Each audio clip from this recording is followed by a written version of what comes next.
Halo healthy people, balik lagi bersama saya dengan Aldino Nada Nugraha. Kali ini kita berada di episode 13 dari podcast Ruang Hebat, Seru Bincang Sehat dan Bermanfaat.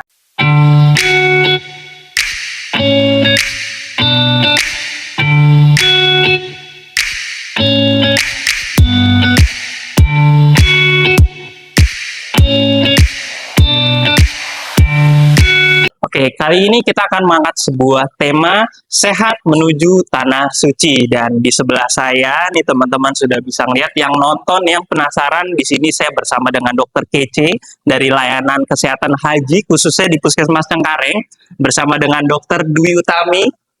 Ya, Mas Aldino. Dokter, gimana kabarnya hari ini, Dok? Alhamdulillah sehat, Mas Al. Alhamdulillah sehat ya, Dok. Dokter, izin biar teman-teman makin kenal dekat sama dokter. Dokter panggilannya kalau di sini biasanya atau di luar biasanya dipanggil dokter siapa, Dok? Bisa dipanggil dengan Dokter Tami, Mas. Dokter Tami. Baik, teman-teman kalau ketemu di luar atau ketemu di jalan, ketemu di poli nanti udah kenal. Jadi udah bisa lebih friendly sama Dokter Tami gitu ya, Dok? Yo. Ya, oke, kita lanjut, kita mulai nih. Bahas mengenai kesehatan haji, Dok. Ini udah mulai berjalan nih, Dok, ya. Prosesi untuk ibadah haji udah mulai ada beberapa kloter yang udah mulai jalan. Nah, udah pemeriksaannya juga pada saat kita syuting sekarang pemeriksaannya sudah selesai, Dok. Pemeriksaannya sudah selesai di puskesmas. Nah, tapi teman-teman juga nanti siapa tahu kan ada yang sudah mau persiapan di tahun depan. Pastinya teman-teman juga pengen tahu nih, Dok. Ada Bapak Ibu, ada yang nonton di sini mungkin juga bersama dengan kakek neneknya atau yang berencana mau daftarin anaknya, Dok. Nanti pasti juga penasaran juga nih. Nah, pertanyaan yang pertama nih, Dok. Ini pertanyaan yang saya bawa nih, Dok. Ini banyak jemaah-jemaah yang tanya, khususnya di Cengkareng, Dok. Yang didapat sama mereka nanti, mereka selalu tanya, Mas, kalau surat sehat haji itu seperti apa sih, Dok? Nah, yang biasa kita tahu kan, kita sebut isi to'ah ya, Dok. Iya, benar. Nah, cuman isi to'ah ini yang mungkin teman-teman atau penonton nih belum tahu, Dok. Ya, Mas Aldino. Jadi memang banyak jemaah haji yang menanyakan tentang isi to'ah, surat isi to'ah ya. Isi to'ah adalah kemampuan jemaah haji dari aspek kesehatan yang meliputi pemeriksaan fisik maupun mental yang terukur dengan pemeriksaan yang dapat dipertanggungjawabkan sehingga jemaah haji ini dapat menjalankan ibadahnya sesuai dengan tuntutan agama Islam. Oke, nah itu secara definisi ya, Dok, ya, Ya, dari isi to'ah. Definisinya. Jadi kalau bahasa ininya adalah syarat jemaah haji itu udah bisa berangkat ya dengan surat isi to'ah tersebut. Oke, nah, Dok, dari jemaah haji ini kadang-kadang atau sering kali bahkan jemaah haji itu pengen ya udah berangkat asal berangkat ya, Dok. Gak usah pakai ribet-ribet, pakai persyaratan kesehatan, bla bla bla macam-macam. Ternyata kan faktanya pemeriksaan kesehatannya di puskesmas kan agak lumayan panjang ya, Dok. Mungkin bisa dihitung berminggu-minggu prosesnya sampai selesai. Nah, di kita atau mungkin di tempat lain ada jemaah haji, ada yang sehat, ada yang tidak sehat, atau dalam artian kalau dari segi kesehatan medis ada yang disertai komorbid gitu ya, Dok. Nah, itu kenapa, Dok, kita perlu ada surat itu? Ya, yang pertama kita mungkin membahas dulu tentang pemeriksaan kesehatannya, alurnya. Pertama itu jemaah haji itu mendapatkan porsi dulu dari Kementerian Agama, di mana nomor porsi itu bisa dilihat dari aplikasi Haji Pintar atau memang biasanya dihubungin dari pihak Kemenaknya. Jika jemaah haji sudah mendapatkan SMS atau sudah melihat nomor porsinya sudah masuk untuk tahun keberangkatan, jemaah haji itu bisa melapor ke puskesmas atau ke klinik terdekat ataupun ke fasilitas pelayanan kesehatan yang lainnya atau rumah sakit. Nanti kalau misalkan dia sudah datang ke puskesmas, dia bisa melakukan pemeriksaan kesehatan mulai dari yang pertama, dari anamnesis dulu. Kita wawancara dulu anamnesisnya. Dari wawancara itu kita tanyakan dari riwayatnya. Tapi kita pastikan dulu identitas pasiennya, mulai dari nomor porsinya, kemudian dari namanya, tanggal lahir, kemudian juga kita lihat dari KTP, nomor HP, dan kita pastikan BIN sama bintinya itu benar. Karena biasanya banyak yang BIN sama bintinya itu berbeda. Ataupun juga bisa beda dengan nomor porsinya. Nah, setelah itu baru kita melakukan yang namanya anamnesis tersebut. Anamnesisnya itu mulai kita tanya dari keluhan utamanya, ada keluhan apa saat ini jemaah hajinya, kemudian kita tanya riwayat penyakit sekarangnya, bisa dari dia dari riwayat darah tinggi, riwayat gula, ataupun riwayat stroke. Kemudian Biasanya kita juga tanya riwayat penyakit dahulunya. Apakah jemaah hajinya ini ada riwayat operasi atau mungkin dia ada memang riwayat pernah COVID, pernah kena TBC. Terus kita juga tanya riwayat keluarga. Riwayat keluarga ini juga kita mencari apakah dari keluarganya, orang tuanya khususnya ada riwayat darah tinggi, riwayat gula, stroke maupun penyakit yang lainnya. Kemudian yang paling penting nih Mas Al, kita juga harus tanya riwayat minum obat. Riwayat minum obat itu juga perlu kita lihat dia ini minum obat rutin apa yang udah selama ini. Karena kita tahu jemaah haji ini menunggunya itu sudah lama, 10 tahun, bahkan sekarang makin lama makin nambah kayak tahunnya. Seperti itu. Kemudian setelah dari anamnesis kita melakukan pemeriksaan fisik. Pemeriksaan fisiknya dimulai dari tanda-tanda vital. Dari berat badan, tinggi badan, kemudian tekanan darah, kemudian lingkar perut, kemudian kita juga lihat ukur lingkar pinggangnya. Nah, dari situ kita berikan dia seperti surat rujukan. Itu pengantar dia pemeriksaan selanjutnya ke rumah sakit. Tapi sebelumnya kita juga melakukan pemeriksaan jiwa sederhana, itu dengan SRQ 20. Kemudian juga ada pemeriksaan mental. Mental ini untuk melihat sih, karena kita tahu jemaah haji ini kebanyakan sekarang usianya sudah lansia. Nah, itu untuk menilai jemaah haji ini ada ke arah penurunan konsentrasi atau daya ingat atau tidak. Itu untuk pemeriksaan mentalnya. Kemudian juga ada pemeriksaan ADL atau kita lihat kemampuan diri dari jemaah haji ini untuk bisa apa dia masih bisa berjalan sendiri tanpa bantuan atau dia memang menggunakan bantuan seperti kursi roda kah atau tongkat. Nah, itu ada pemeriksaan ADL-nya.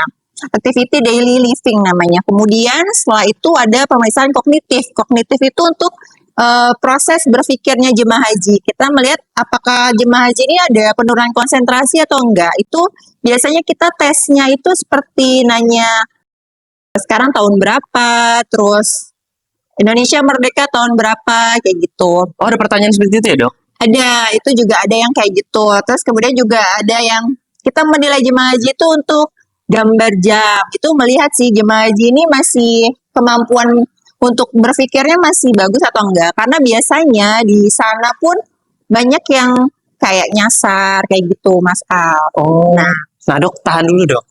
Saya jadi penasaran nih. Kalau tadi pertanyaan kan sebenarnya pertanyaannya simpel ya teman-teman. Kalau Indonesia merdeka, kita tahu lah ya tahun berapa ya Indonesia merdeka. Kita tinggal di Indonesia udah lama. Atau gambar jam itu kan sesimpel itu gambar jam.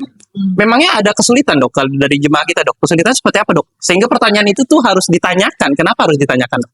Karena jemaah haji itu kan kita harus mendampinginya, memang kita harus dengan bahasanya yang sesederhana mungkin. Oke. Karena banyak yang mikirnya tuh apalagi yang usia lansia ya, nggak tahu tahun lahirnya, nggak tahu usianya. Biasanya kita patokannya Indonesia merdekanya kapan gitu. Oh, itu sih. salah satu buat merangsang atau menstimulan daya ingat gitu ya, Dok? Ya, daya ingatnya. Kita melihat udah ada penurunan konsentrasi atau daya ingat atau enggak dari jemaah hajinya.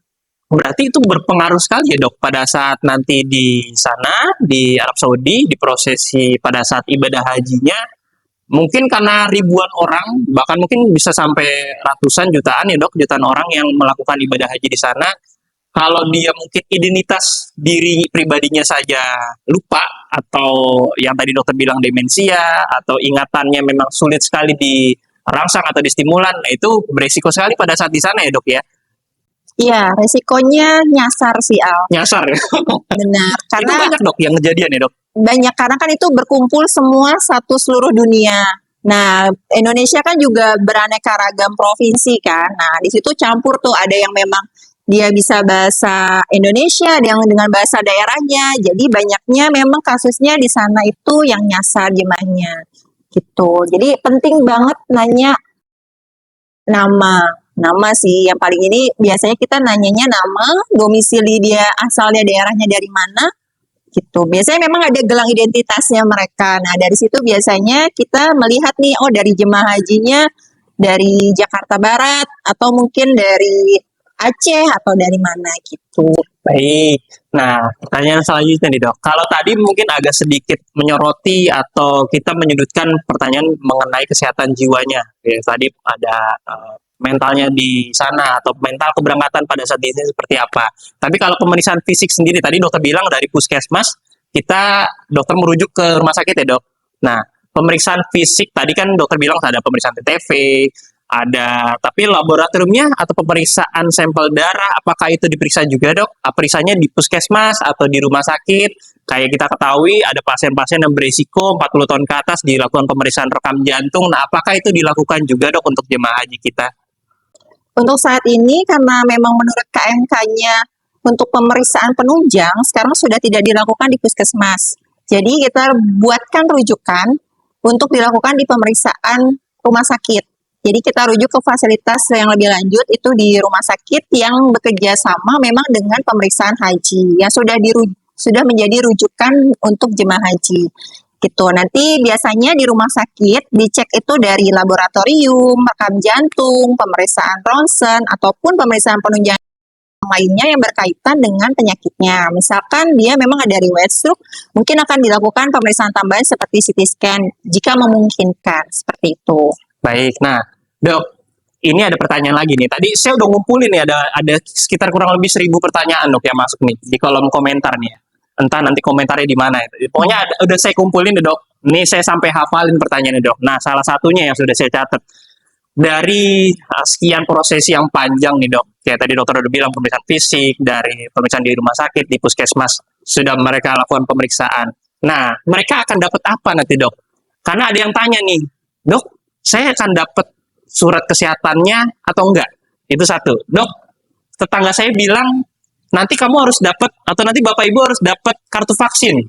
Jadi banyak simpang siur nih di masyarakat karena mungkin update-nya berbeda ya dok. Jadi karena teknologi atau dari media yang dari jemaah terima itu mungkin tidak sampai 100%. Nah, makanya mereka ada kebingungan sebelum datang puskesmas mereka harus seperti apa atau nanti pada saat di keberangkatan mereka harus bawa apa saja gitu dok. Surat-surat apa saja surat-surat apa saja yang harus dibawa oleh jemaah haji dok? Ya, yang pertama dari dia habis pemeriksaan di rumah sakit, dia kan akan balik lagi ke puskesmas. Jadi melaporkan pemeriksaan yang telah dilakukan atau kita bilangnya MCU haji. Nah, setelah ada hasil MCU haji, dilaporkan kembali ke puskesmas. Saat itu kita lihat nih, kalau misalkan ada jemaah haji yang perlu dirujuk, kita buatkan rujukan. Tapi kalau misalkan jemaah hajinya sehat, keluarlah yang namanya surat istiqoah tadi. Nah, dari situ kita menilai lagi nih, kalau jemaahnya memang memenuhi syarat istiqoah, berarti dia kan bisa langsung namanya pelunasan BPIH. Setelah itu, yang belum memenuhi syarat, itu kan ada namanya evaluasi pengobatan, yang tadi seperti dirujuk, atau misalkan dia masih harus minum obat-obatan. Nah, itu masih harus rutin, sampai memang nantinya dia akan keluar surat istiqoah. Karena surat istiqoah itu diperlukan untuk yang namanya pelunasan BPIH, Mas Al. Kalau nggak ada itu, jemaah haji nggak bisa melunasi. Karena kan pas awalnya dia baru yang namanya pendaftaran uang muka ya yang 25 juta itu. Nah, dia ada namanya tuh pelunasan lagi BPIH. Biasanya evaluasi pengobatan itu dilakukan 1 bulan atau sampai batas pelunasan BPIH-nya. Baik, nah itu tadi dari surat untuk istiqoahnya ya dok, yang nanti akan dilakukan sebagai dasar pelunasan. Nah, yang tadi dok, surat vaksinasinya dok, apakah sekarang masih pakai bukti vaksinasi? Karena ada banyak jemaah yang punya saudara atau tetangga itu tadi dok, mereka bilang, Bapak Ibu nih harus bawa nih surat vaksinasi nih kalau udah disuntik sebagai bukti. Nah sekarang update yang sekarang seperti apa nih dok?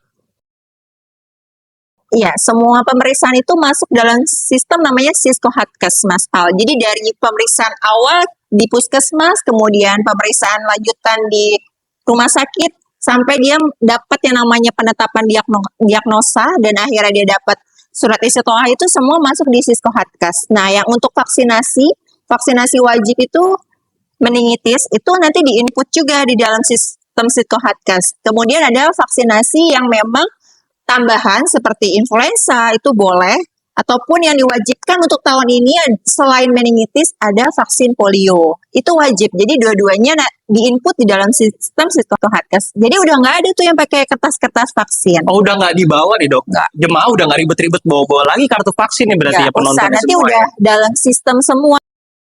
Kecuali yang dia habis umroh, udah divaksin meningitis. Biasanya kan masa berlakunya 2 sampai 3 tahun. Nah, itu nanti dilaporkan aja vaksin yang buku ICV yang warna kuning. Oke. Nanti kita input, Masih bisa digunakan berarti masih ya, Dok? bisa digunakan. Oke, berarti Karena jangan sampai dibuang ya, Dok, atau jangan sampai Ya. kesimpan atau sulit nyarinya kalau memang Bapak Ibu atau penonton sudah nanti diperkirakan akan berangkat di tahun berapa, disimpan baik-baik gitu ya, Dok ya. Karena pasti akan berguna lagi kalau misalkan masih masa berlakunya masuk untuk dipakai kembali kartunya gitu ya, Dok.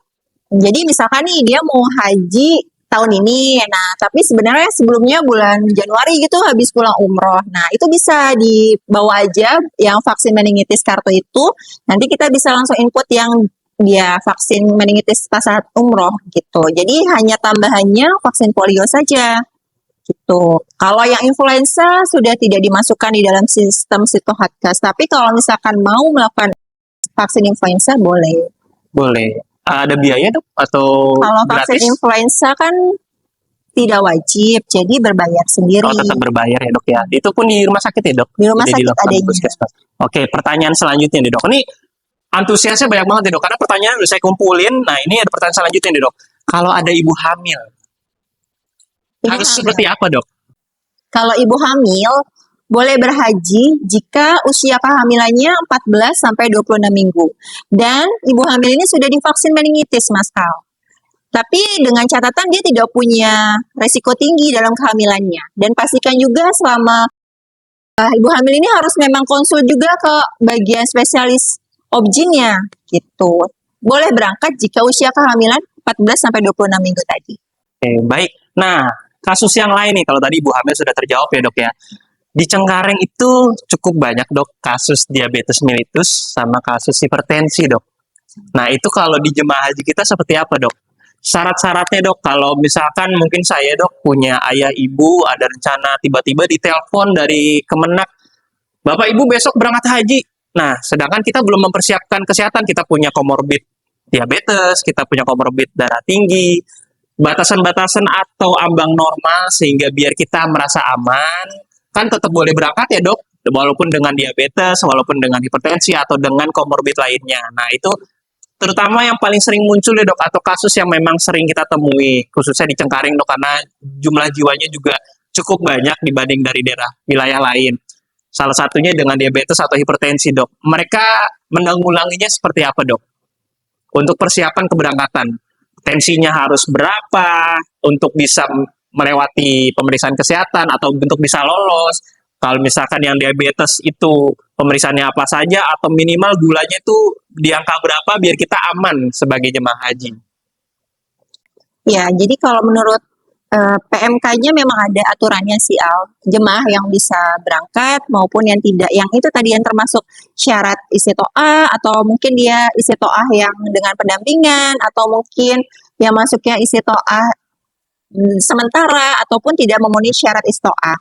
Nah, untuk yang jemaah-jemaah yang mempunyai komorbid misalkan dari gula atau darah tinggi, kita pastikan jemaah ini memang minum obat dulu secara rutin. Kemudian kita berikan edukasi tentang pola makan, gaya hidup, segala macam. Untuk yang HbA1c 10 itu kan dia masih memenuhi syarat. Kecuali memang kalau lebih dari 10 berarti dia punya PR harus tetap minum obat teratur, jaga makannya supaya HbA1c-nya bisa 10 gitu. Itu pun juga biasanya masuknya istiqoah dengan pendampingan obat. Untuk yang darah tinggi, diagnosa darah tinggi ini kita menilai tekanan darahnya. Tekanan darahnya itu memang tidak boleh sampai lebih dari 180. Itu nggak boleh. Jadi memang harus di bawah 180. Tuh. Kalau saya tensinya 170 masih boleh, Dok? 70 boleh, tapi biasanya nanti ada evaluasi pengobatan. Sampai tensinya memang benar-benar bagus bisa di bawah 140. Oke, tapi kalau saya 170 kayak agak serem juga, Dok. Turunin deh, kalau 140, Dok, boleh ya? Kalau 170 bisa. aja boleh, 140 juga boleh ya, Dok. Saya tadi ambil perumpamannya agak terlalu tinggi soalnya, agak serem juga saya.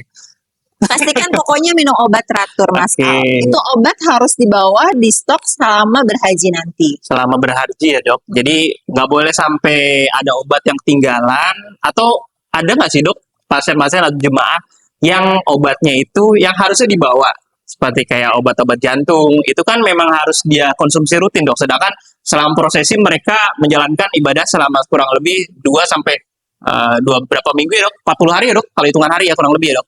Ya, kurang lebih 40 hari. 40 hari. Nah itu obatnya kan nggak boleh sampai putus ya dok? Obat-obat yang memang harus rutin diminum. Salah satunya secara umumnya seperti darah tinggi, diabetes, itu yang memang harus rutin. Nah kalau itu yang tadi jemaah haji yang dengan komorbid. Kalau yang sehat dok, kan bisa jadi tadi dokter di awal juga sudah singgung, bisa ada kena heat stroke tiba-tiba, walaupun awalnya pemeriksaannya sehat, atau dengan cuaca ekstrim yang di sana bisa jadi kita dengan suhu yang di sini menjadi kaget saat sampai di sana.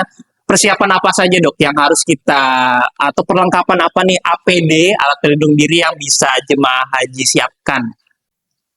Ya, jadi kalau di Arab Saudi itu pastinya suhunya berbeda memang dari di sini. Di sana akan menjadi lebih kering karena suhunya rata-rata di atas 40 derajat. Bahkan mungkin di saat puncak haji bisa sampai 45 derajat ke atas. Pastikan kita harus mempunyai alat pelindung diri seperti masker, kemudian ada semprotan botol kecil, bisa juga dengan payung, topi, terus bisa dengan juga bawa sunblock. Terus pastikan juga jemaah-jemaah haji itu membawa botol minum sih, karena di sana dengan cuaca yang sangat ekstrim, jemaah haji itu tidak boleh namanya kurang cairan atau dehidrasi Mas Al. Jadi harus banyak minum. Minum itu minimal 200 cc per jam. Itu harus wajib dia minum. Supaya dia nggak dehidrasi tadi, nggak sampai ke arah heat stroke tadi Mas Al. Tuh. Oke dokter, sebelum lanjut ke pertanyaan selanjutnya, ini pertanyaan dari saya nih dok. Nah ini saya dengar simpang siur dari kanan kiri, dari teman-teman petugas medis atau petugas kesehatan, ada mitos atau fakta yang mau kita bawakan. Ini menyangkut ke dokter Tami. Mitos atau fakta kalau dokter Tami sudah berangkat haji 3 kali? Mitos Mas. Mitos ya? Iya. Saya maunya kayak gitu sih Mas. Maunya kayak gitu, Iya. bahkan lebih mungkin ya dok? Mungkin. Oke, berarti faktanya dok? Faktanya alhamdulillah Mas Al 1 kali. Alhamdulillah 1 kali itu sudah dilakukan di tahun berapa dok? Boleh tahu dok? Tahun 2023. 2023 itu belum lama ya dok. Nah itu mendampingi jemaah dari Indonesia ya dok? Jemaah Indonesia Kloter 31 Jakarta Utara. Wah ini kalau jemaah Indonesia Kloter 21 Jakarta Utara yang nonton, saya hello. 31 maaf. 31 yang nonton boleh saya hello. Hai, ini ketemu dokter pendampingnya. Nanti next mungkin ketemu di lain waktu, bisa nongkrong bareng ya dok ya? Maunya Bisa gitu. tanya-tanya lagi, atau mungkin bisa berangkat haji bareng lagi gitu ya dok? Amin. Bareng Mas Aldino. Amin. Nah, kan mudah-mudahan bisa memotivasi teman-teman, gak cuma jemaah haji, mungkin dari tenaga medis, dari dokter-dokter, perawat, tenaga yang lainnya yang mungkin termotivasi untuk berangkat haji, atau kita mau mencari imbalan ilmu, dok, imbalan selain ilmu ada imbalan amal juga dok, mungkin yang bisa didapat selain berangkat haji. Kalau berangkat haji mungkin kita amalnya untuk diri sendiri ya dok, tapi kalau mungkin saja sebagai petugas haji, karena kita mendampingi atau menjaga keamanan dari jemaah haji keseluruhan yang menjadi tanggung jawab kita, nah itu bisa jadi mungkin mudah-mudahan menjadi amal tambahan ya dok. Amin. Oke. Ya, baik. Healthy People, kita ini sedikit lagi mau sampai di penghujung dari podcast episode ke-13 kali ini. Sebelum itu, dok, ada satu pertanyaan lagi nih, dok. Kalau jemaah haji nih tahun ini mau berangkat, atau kita tahun ini sudah proses berjalan, tahun depan, 2026, mau berangkat. Mereka, khususnya di Cengkareng, atau domisili di Cengkareng, mau ke puskesmas, kemana dulu, dok? Mulainya, startnya. Ya, jadi Healthy People, kalau misalkan memang sudah punya nomor porsi untuk tahun keberangkatan, Healthy People bisa daftar ke Puskesmas Cengkareng. Jadi daftar di loket untuk ke Poli Haji Mas Al. Nanti diarahkan biasanya ke Poli Haji dan kita melakukan pemeriksaan di Poli Haji dengan membawa bukti store bayar awal. Sama KTP, fotokopi KTP. Itu aja sih Mas Al.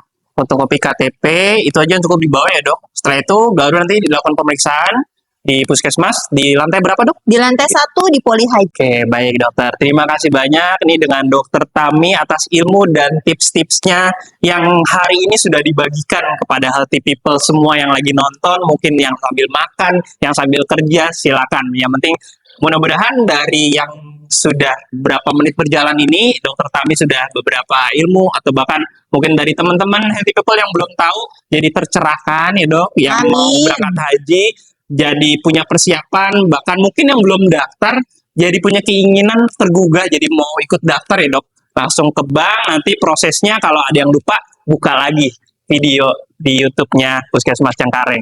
Oke, dokter terima kasih banyak. Saya dengan Aldino. Nah, tapi sebelum itu saya mau closing statement dari Dokter Tami. Sebelum kita tutup nih, Dok. Oke, healthy people, kita masuk ke closing statement podcast 13 Sehat Menuju Tanah Suci. Untuk para calon jemaah haji, jangan menyepelekan pemeriksaan dan pembinaan kesehatan di Puskesmas Cengkareng. Tetap semangat dalam proses keberangkatan menuju Tanah Suci dan semoga menjadi haji yang mabrur. Amin. Oke, buat healthy people dimanapun berada, share ke orang tua tersayang kalian, kerabat, teman, anak, cucu, encang, encing, semuanya, hanya babe, di-share episode ini, mudah-mudahan bisa bermanfaat. Yang mau berangkat haji, mudah-mudahan bisa menjadi haji yang mabrur. Amin ya Dok. Amin. Oke, sampai ketemu lagi pada episode selanjutnya. Oke Dok, kita bareng-bareng nih Dok untuk penutup di episode 13 kali ini. Puskesmas Cengkareng, hebat dan profesional.